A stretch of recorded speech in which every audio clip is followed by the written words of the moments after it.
দায়িত্ব, তার অধিকারের জন্য তাকে লড়াই করতে হবে।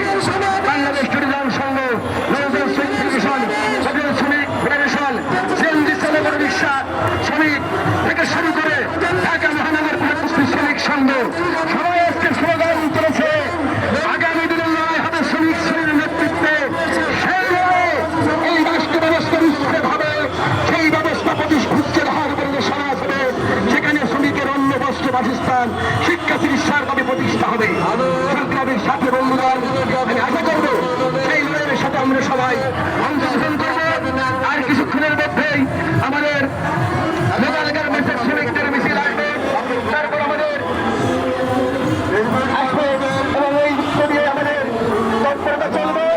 আজকের এই সমাবেশে সভাপতিত্ব করবেন এনডিএফের বাংলাদেশের সংঘের সভাপতি চৌধুরী আশিকুল আলম, বক্তব্য রাখবেন বাংলাদেশ নওজোয়ান শ্রমিক পরিষদের সভাপতি মোহাম্মদ শামীম ভূঁইয়া, জাতীয় গণতান্ত্রিক পার্টির সভাপতি ডক্টর জাহাঙ্গীর হোসেন, বাংলাদেশ সিলেটের সাংস্কৃতিক সংসদের সভাপতি শ্যামল কুমার ভৌমিক, গণতান্ত্রিক ফেডারেশনের সাধারণ সম্পাদক